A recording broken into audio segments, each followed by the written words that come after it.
নমস্কার বন্ধুরা, তোমরা সব ভালো আছো? আমি ভালো আছি। আজকে আমি মুরগির মাংস দিয়ে পোলাও করছি, চিকেন পোলাও করছি আর কষা মাংস। চলো প্রথম থেকে শেষ পর্যন্ত দেখবেন, অনেকদিন পরেই করছি। ছেলে বলল, এই যে দেখো কড়াইটা ধুয়ে বসিয়ে দিয়েছি। কড়াইটা ধুইতে মনে ছিল না বন্ধুরা। কড়াই আমার গরম হয়ে গেছে বন্ধুরা।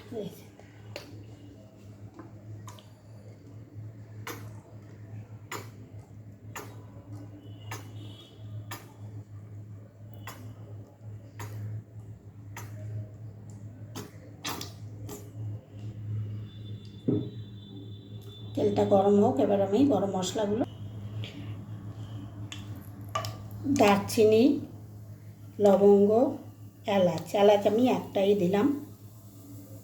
হয়ে গেছে, এবারে আমি পেঁয়াজটা দিয়ে দেবো। পেঁয়াজটা লাল লাল করে ভেজে নিই।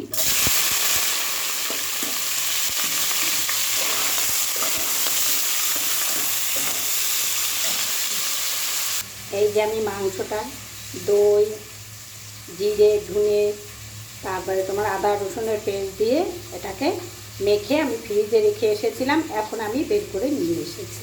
পেঁয়াজটা ভাজা হচ্ছে, পেঁয়াজটা ভাজা হলে মাংসটা দিয়ে সব মাংসটা সকালেই দিয়ে গেছিলো। তবে সকালে আমি ওটা করে রাখিনি, রেখেছি 1 ঘন্টার উপরে হয়ে গেছে। এখানে কিন্তু 6খানা পেঁয়াজ আছে বন্ধুরা। পেঁয়াজটা দেখো ভাজা হয়ে গেছে, বাদামি কালার হয়ে গেছে। এবার আমি একে একে মাংস দেবো। তো আমি কিন্তু তেলটার কথা বলতে ভুলে গেছি। আমি তেল দিয়ে মানে সব কিছু দিয়ে এটাকে মেখে ফ্রিজে রেখে এসেছিলাম।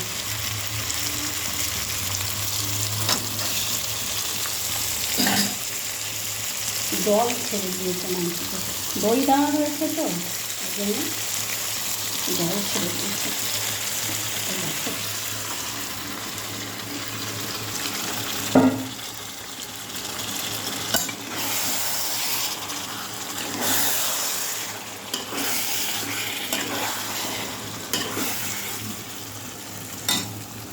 আর এখানে পোলাও করবো, ভাতের জলটা বসিয়ে দিয়েছি। আজকে সব কড়াইয়েই করবো, আমি দেওয়া হয় না। আমি টমেটোটা পেঁয়াজের সঙ্গে দিয়ে কষাবো, আমি ভুলে গেছি। এতেই দিয়ে দিই।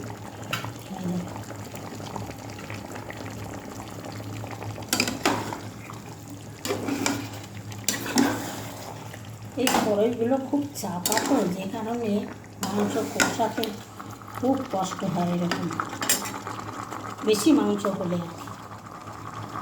এই যে বন্ধুরা, আমি কিন্তু পোলাওয়ে আমি এরকমভাবেই এই যে দারচিনি দিয়ে দিলাম, এটা লবঙ্গ না এলাচ, না লবঙ্গ, এলাচ বলছি। এই যে লবঙ্গ, এই এলাচ, উল্টাপাল্টা বলে যাচ্ছে সমানে। এই যে বন্ধুরা, চালটা আমি এই যে এর মধ্যে ধুয়ে ভিজিয়ে রেখেছি, অনেকক্ষণ এসে রেখেছি ভিজিয়ে। এবারে জলটা ফুটে উঠলেই আমি দিয়ে দেবো, তেলটা দিয়ে দেবো। তেলটা দিয়ে দিলাম। এবার জলটা ফুটে উঠলেই আমি চালটা দিয়ে দেবো, ভাতটা করে নেবো। ভিডিও হবেই না। এই যে তেজপাতা, এবারে আমি চালটা দিয়ে দিলাম। বাবা রে, ছিটকাস না, পড়ে যাচ্ছে। ছিটকাস না বাবা, জল মনে হয় বেশি হয়ে গেছে বন্ধুরা, পড়ে যাচ্ছে।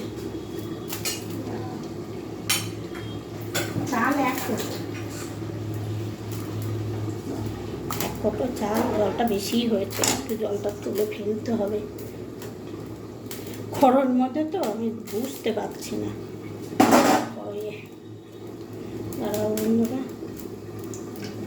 খানিকটা জল আমি তুলে ফেলে দিই খানিকটা জল। দাঁড়াও।